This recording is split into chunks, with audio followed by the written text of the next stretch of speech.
kakhulu, sindisiwe egameni likaJesu. Amen.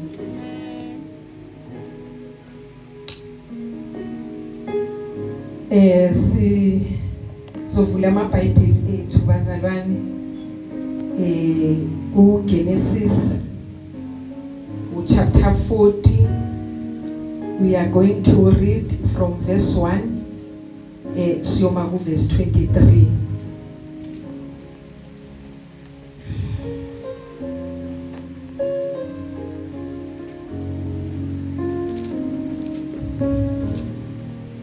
Ifundeka kanjena incwadi engcwele uGenesis chapter 40 sifunda uverse 1 siyokuma uverse 23. Verse 1. Emveni kwalezo zinto umphathindebe wenkosi yaseGibhithe nombhakizinkwa bona enkosini yabo inkosi yaseGibhithe. uFaro wazithukuthelela zombili lezi zikhulu, induna yabaphathindebe nenduna yababhakizinkwa. Wazivalela endlini yenduna yabalindi benkosi, zafakwa ejele lapho kwakuvalelwe khona uJosefa. Induna yabalindi benkosi yamqoka uJosefa ukuba azibheke nokuba abhekane nezidingo zazo. Kwaba isikhashana zivalelwe. Ngobunye ubusuku bobabili umphathindebe nombhakizinkwa benkosi yaseGibhithe ababevalelwe ejele, yilowo nalowo waphupha. Yilelo nalelo phupho lalichaza okuthile.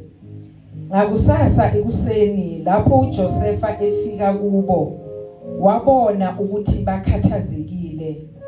Ngakho-ke wazibuza izinceku zikaFaro ezazinaye zivalelwe endlini yomphathi wakhe, wathi, yini namuhla nibukeke nidangele na?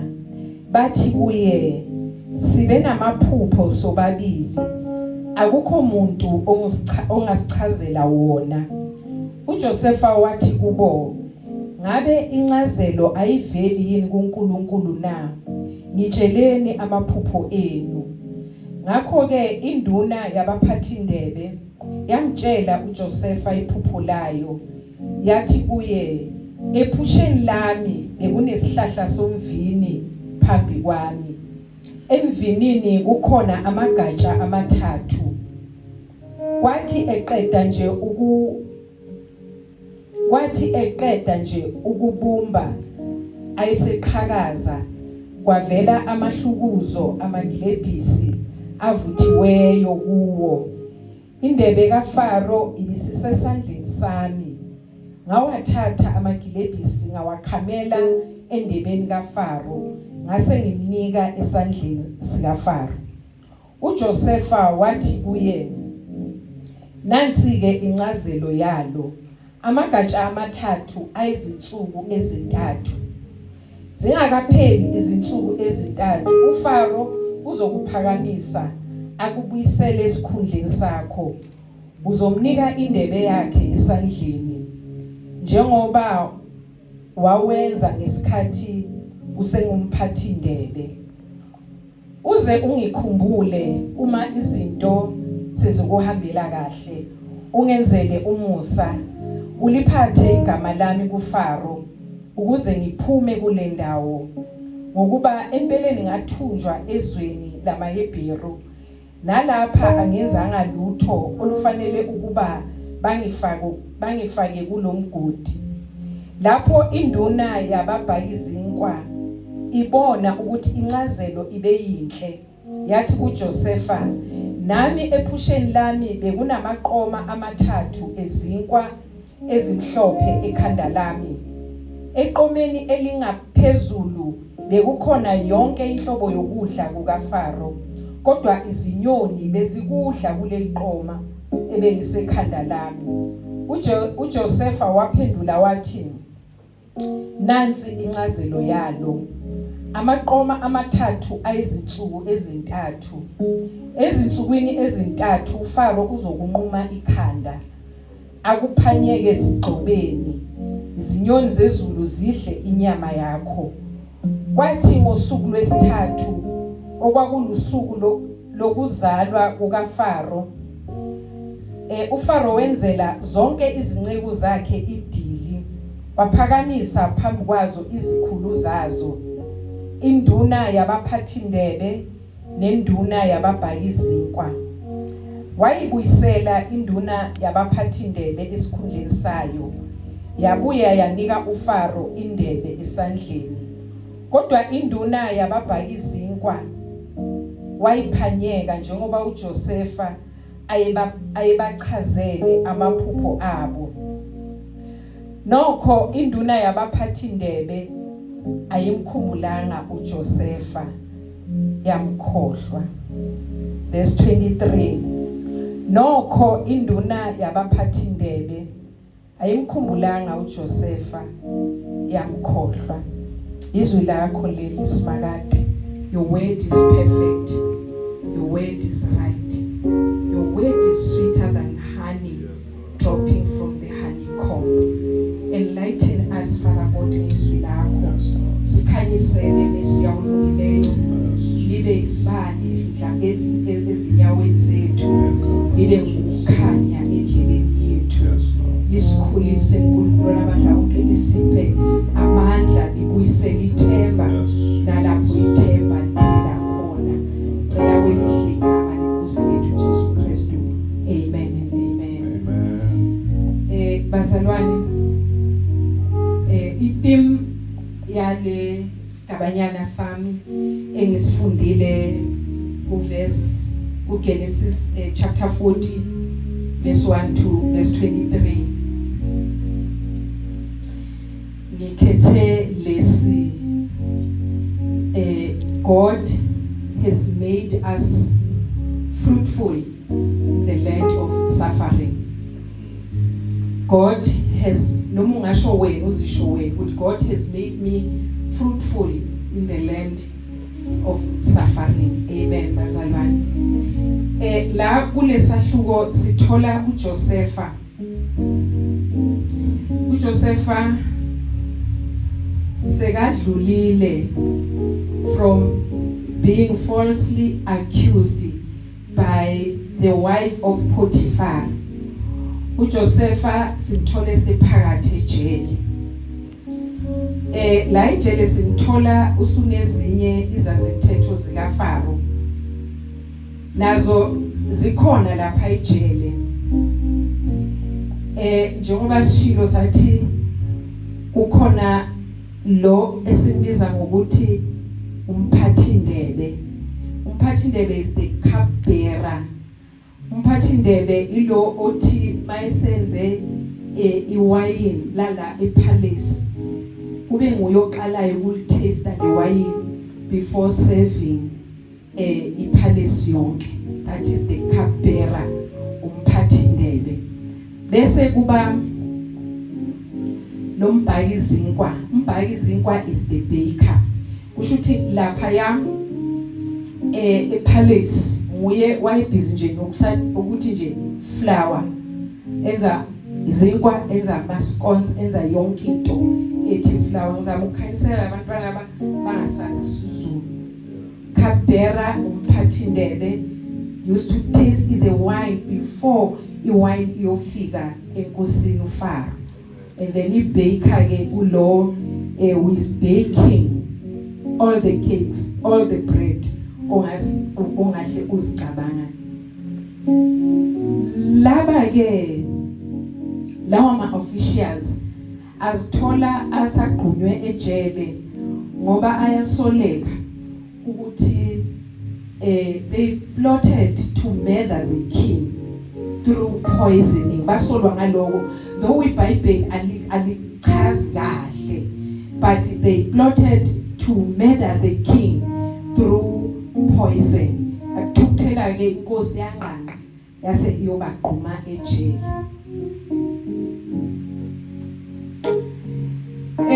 nawa ke lamadoda ejele asayaphupha, nomunye uyaphupha iphupho lakhe, nomunye uyaliphupha iphupho lakhe.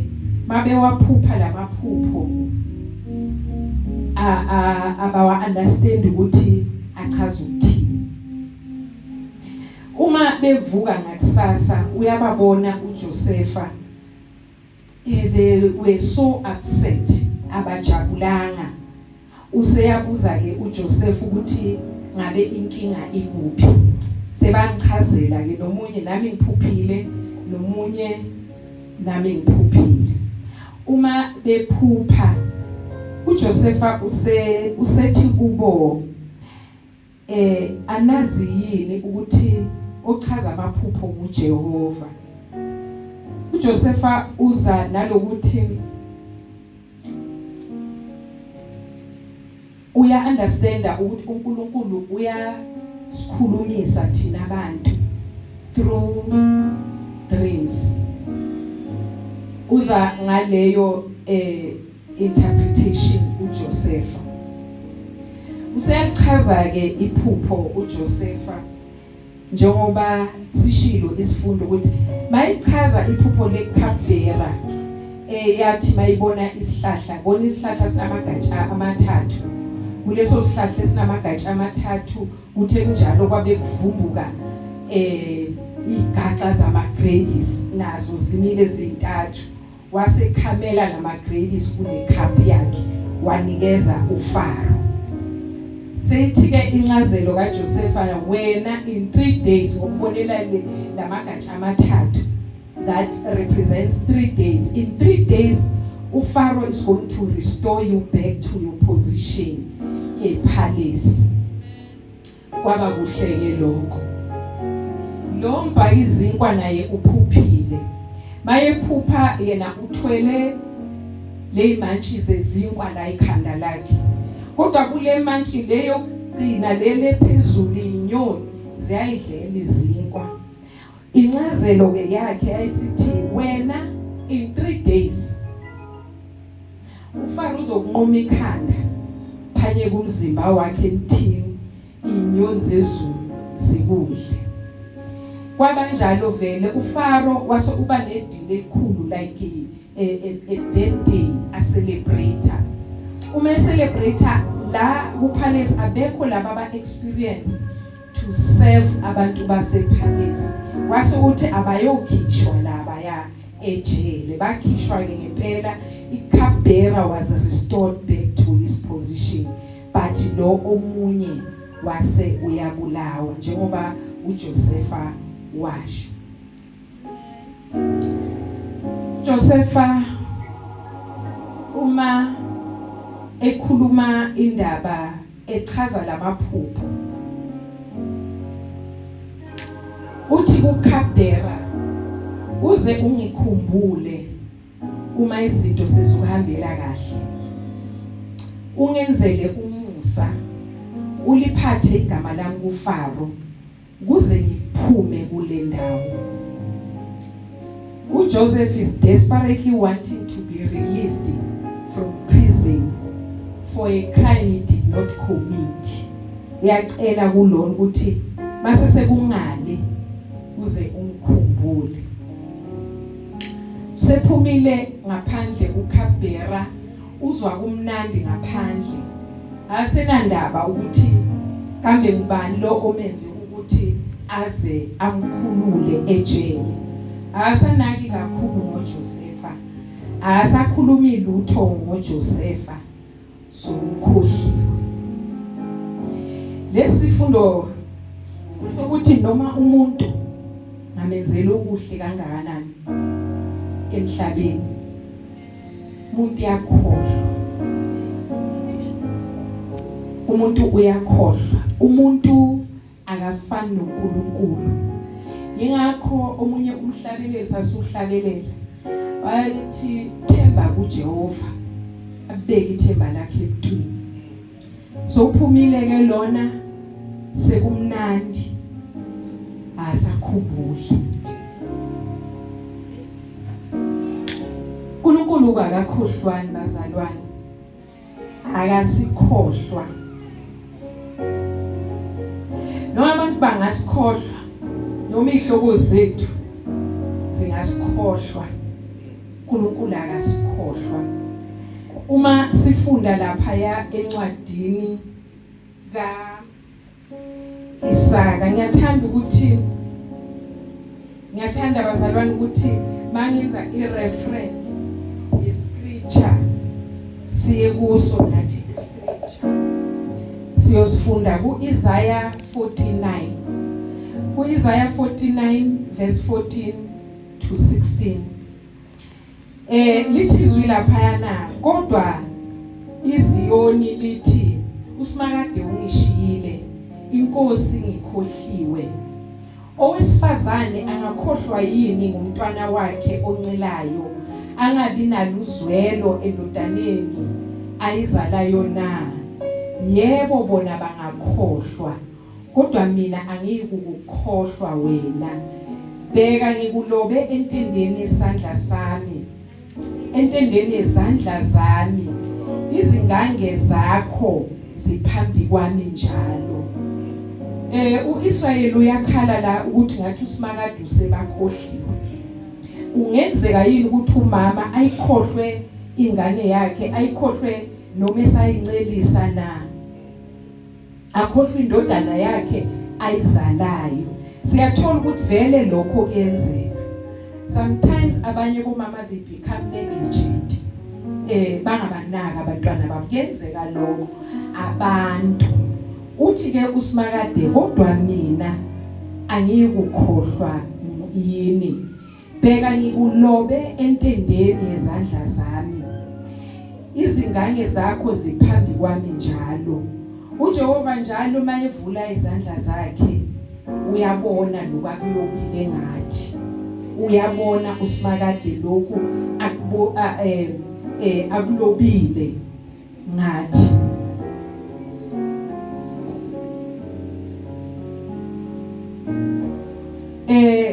Sebesikhohliwe ke abantu, sebesikhohliwe, sesingasakhumbuleki, sekumnandi kubo ngaphandle.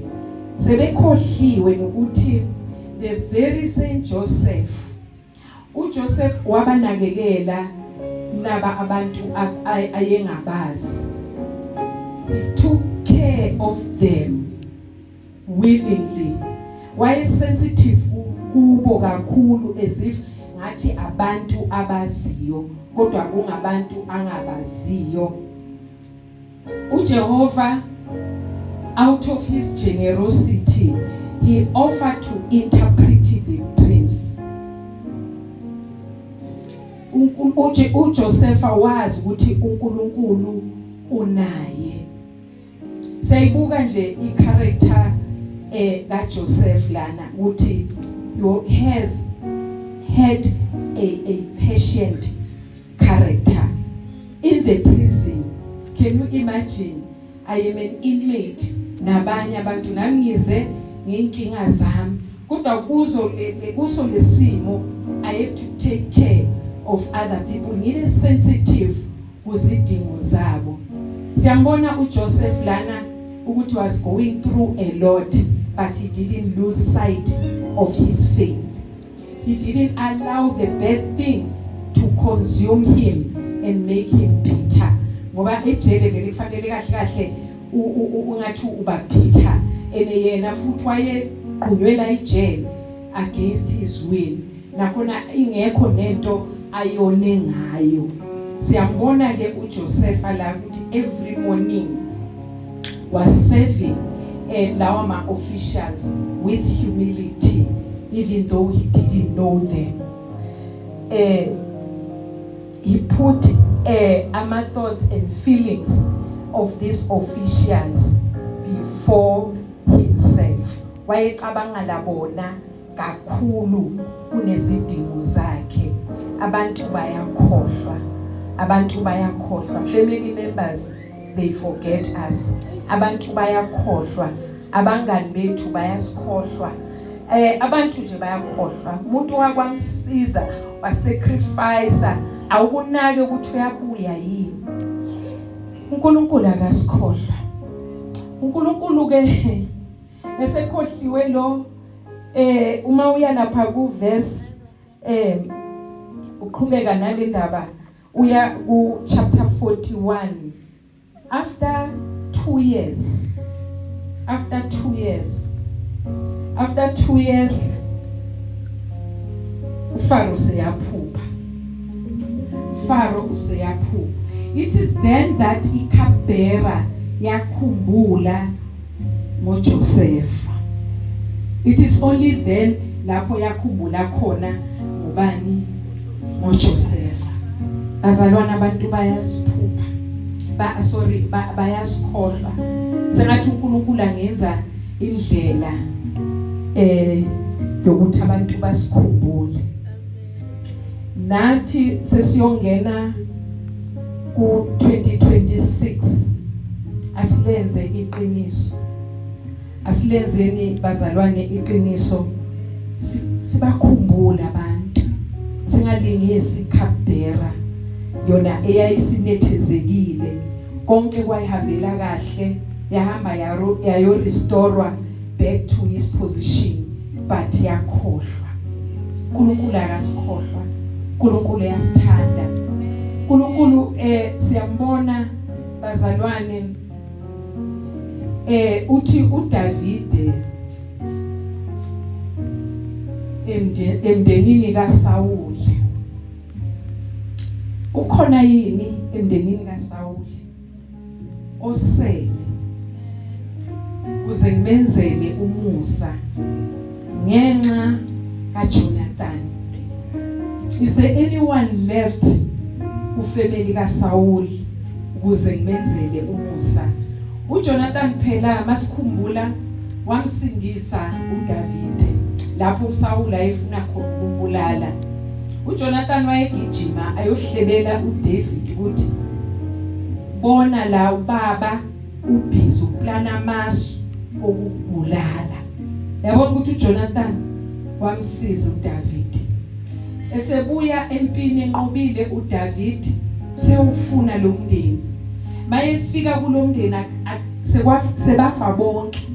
Siyabuza manje uDavid ukhona yini noma oyedwa owasala kulomndeni ukuze menzele umusa ngesimanga sika Jonathan.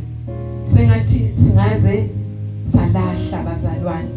Sengathi singaze sawaphutha amagazi down. Sibakhumbula abantu abasisizile. Sibakhumbula abantu abasitakulile. Sikhumbule konke okuhle abantu abasenzele kona. Uma sibuka nje nempilo yethu sinako nalokuthi silindiswe njengoba uJosepha naye walinda elindile ukuthi useya acquitwa phela naye aphume ngoba uhleli kule ndawo he didn't commit any sin. So nizothi ke the season where we are waiting because we are planted, and the hardest thing for us believers to do is to wait. The hardest thing for us to do is to wait. Look at this gentleman. Uhleli uqhunyiwe ejele. He waited patiently. Konke ayekwenza esinikela ngakho konke okwakhe, waiting upon God. uNkulunkulu kathule bazalwane. Living in the silence of God is very painful, but we must know that the silence of God is also a language. Angazi noma niyafunda bazalwane. Living in the silence of God is very painful. Ngiyakwazi mina ukuhlala ku-silence of God. Ngize ngcokolozwe, ngeke ngitshele bazalwane ukuthi ngcokolozwa ngani. Ngike ngcokolozwe ngento ebuhlungu ngizwe ukuthi hey yaza ngithakele yashaya kabuhlungu. Ngizonixoxela nje ngelinye ilanga ukuthi kwake kwathiwa kimi, but I'm waiting upon God. Ngilindile ngoba ngiyazi ukuthi isilence kaNkulunkulu is also a what? A language. Wayengeke aphuma uJosepha uNkulunkulu waye silent lokho silent lokho kuthula du. Kodwa nje there is language in the silence of God. When God is silent, He is saying something. When God is silent, He means I'm carrying you on the wings of the Spirit. Sila usithwele uNkulunkulu bazalwane. Singaze sidideke bantwana basekhaya. SFMI singalahli. uNkulunkulu akathule ngoba ethule, kodwa yakhuluma. When God is silent, He means I am teaching you faith. Lokwala ikhaya lethu. Lokwala ikhaya lethu. He's teaching us faith. La ubona kona ngazuthi umekile. Funda ukuthi uNkulunkulu la fundisa ukukholwa. Fundisa nje ukuthi ngazi ukuthi uNkulunkulu. His timing is right. God's timing is the best. Joseph zange akubona ukuhlala kwakhe ejele as doom and gloom. He rose above his predicament with pause and grace, not with bitterness and rage. Ekulindeni kwethu ngathi singema njengoJoseph. Sime with pause, sime with grace. Singabi with bitterness. Ngasoloko singongoyila, ngasoloko sicomplaina. Ngiyayithanda i-testimony kaFaith yokuthi ngikhathele kodwa ngizivusile ngathi angize kule ndawo. Sonke kunjalo Faith. Ungamangala la sibuya khona, sibuya kumilitary. Sibuya kumilitary kodwa nje sithi uJehova umalusi wethu. Umalusi omuhle. Ngeke size sigive up kuNkulunkulu. Ngizosho nje lokho bantwana basekhaya seselwe ivikeli lodwa iSunday eyodwa uthi siyothi icumbuka lesicumbukela singabantu abanjani ngale. I-character yethu uma siyongena ku-2026 singena sibantu abanjani kuleli bandla. He wasn't bitter. He trusted the process. Ngathi mangifika la ekhaya wathi umfundisi esishumayeza ngefaith, forget about the logic, forget about the reason, trust the process. Joseph wayetrasta in bazali bami i-process.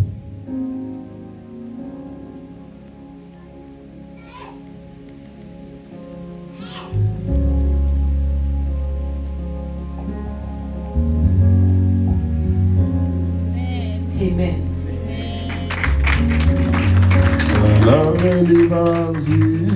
Like Abraham did when God was not saying anything to him. It was not because Abraham had stopped praying. It was not because Abraham had stopped seeking God, but it was the season where God was silent. In that particular case, it was because of the disturbance of him having Lot with us. Hallelujah. Having a lot with him. Who wayumshana wake, but wayengeke ecebeni kaNkulunkulu. Sometimes the silence of God in us kungoba kunolothi abasempilweni zethu. There are lots that we need to separate ourselves from. As we go towards 2026, we need to separate ourselves from Abolodi so that we can hear God again. But it is not always the reason why God is silent. Sometimes He writes, however, God is teaching us faith, as we were taught today. God is allowing us to go through the fire so that we can be refined as God. The critical thing is to wait upon the Lord. For the Bible says, those who wait upon the Lord, they will never grow weary, but they will mount like eagles. So bayophakama njengezinkunzi abanjani abalinde uNkulunkulu. Hallelujah. Singenzeka sibe sonke abamkholwayo uNkulunkulu kodwa singakwazi ukumlinda uNkulunkulu. So those who wait upon the Lord in that silence, there is still God. Hallelujah. So there is still God in that silence. That's why the Bible says concerning Prophet Elijah, there was fire, but God was not in the fire. There was a storm, but God was not in the storm. Yet there was a small still voice, and that's where God was. Hallelujah. So uNkulunkulu wayengeke sivunguvungweni, uNkulunkulu wayengeke emlilweni, kodwa ephimbweni nje elincane ila uNkulunkulu wayekhona. So lento ithi nakuba unyaka sewuyophela kodwa uNkulunkulu still speaks. Hallelujah. Nakuba unyaka usoyophela kodwa uNkulunkulu usanakekela bazalwane. Akasilahlile uNkulunkulu, akasideli. That is why uhlabele layitha akasoza angidela owangifela eCalvary.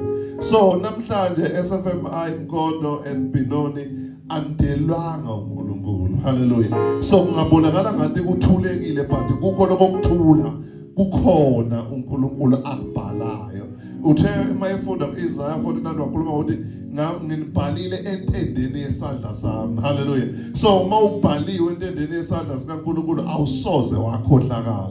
Noma kuzwakala ngathi kuthuliwe, kodwa uNkulunkulu akasoze akhohlwe. So that is why uhlabele la yathi thula moya wami ulalela uThixo. Kusho ngabe amazwi mangabe umoya wami uxokozela ungasangazwakala uThixo. Sometimes akathule nokuthula, kodwa ukuthi mningi umsindo emoyeni wami. Kufanele kufike isikhathi lapho ngithi thula moya wami bese ulalela uThixo. Sometimes asidinga ukukhulekela ukuthi uNkulunkulu akakhulume, kodwa sidinga ukukhulekela ukuthi umoya wethu awuthule ukuze uNkulunkulu azwakale, ngoba vele uNkulunkulu uyakhuluma kodwa kuningi okuxokozalayo emoyeni wethu.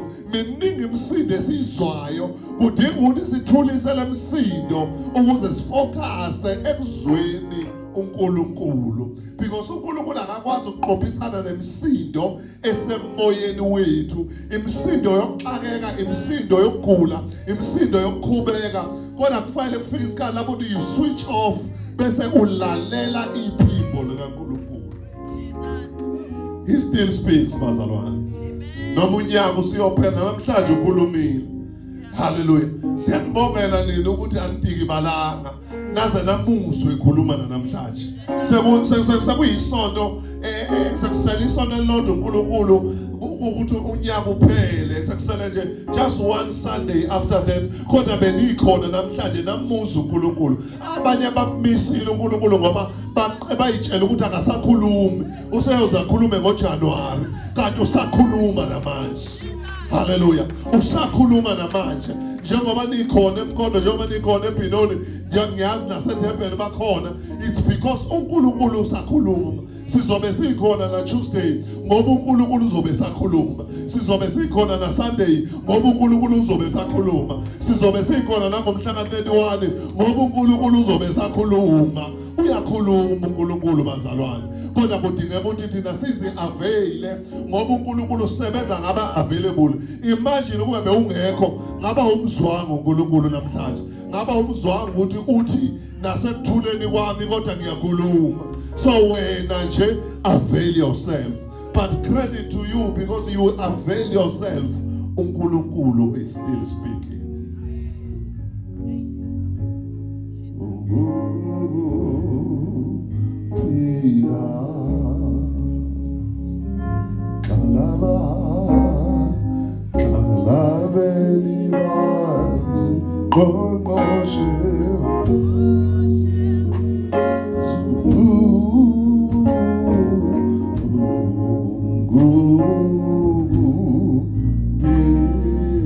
Ivukele ngoma emoyeni wami ngoba umntwana kaNkulunkulu uthe mayishumela wathi usithwele uNkulunkulu. Wathi usithwele semahlombe akhe. Hallelujah. Ngoba le ngoma ngoba ithi gxalabe libanzi isha amahlombe akhe. Hallelujah. Ukuthi semahlombe akhe noma ethule kodwa uthule nathi usithwele. Njengoba wavuma ukuthi uJoseph aphoswe emgodini kodwa wangena naye. Angaqabanga ukuthi aphoswe kodwa wangena naye. Wavuma nokuthi angene ejele kodwa wangena naye. Wayemthwele, wakuzwakala ngathi akasho lutho kodwa ukubalekile ukuthi wayemthwele. ukuphila ulixala xala beliba ngoqoshe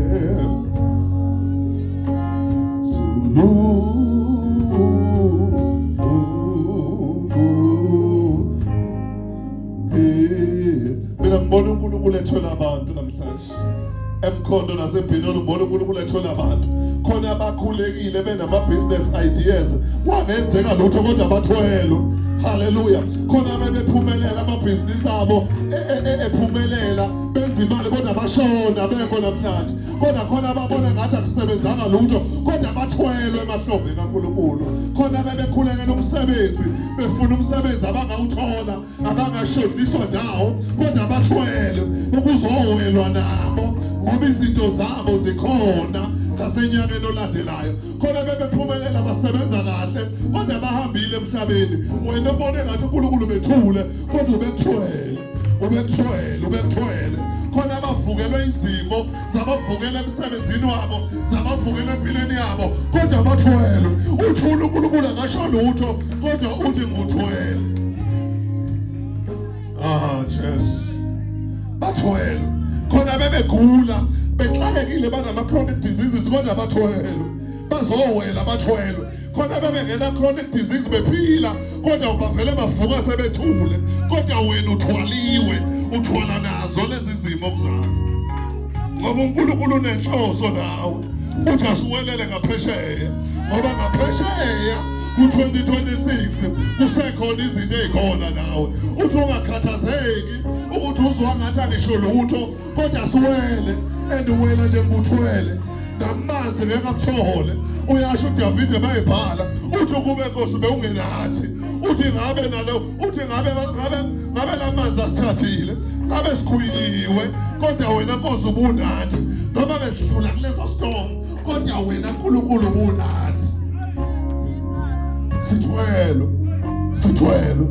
Sithwelwe bazalwane, sithwelwe. Sometimes niyalotshwa ngisho nanjengebandla nilotshwe nicabanga senizoqhatha kuNkulunkulu, senizobona uNkulunkulu behamba phansi nibone ngenze kodwa nithwelwe. Haleluya. Nithwelwe njengebandla niyowelela ngaphesheya nithwelwe. Haleluya. Amanye amabandla avaliwe ngenxa yenkinga ethile kodwa nithwelwe. Nithwelwe. Kungazwakala ngathi uNkulunkulu uthule kodwa nithwelwe. uNkulunkulu angavela ngale ndlela ebeniyibona ngayo kodwa uyavela. Nkosi yami. Nkosi yami. Haleluya. Mhlawumbe bona bawulindele ukuthi after the launch kuzobe sekuhlale kubonakala iy'ngelosi zihamba zithi bayele kodwa siyibona iy'ngelosi kodwa sithwelwe. Haleluya. Sithwelwe ngoba uNkulunkulu unecebo nathi. Ngqoshe sulu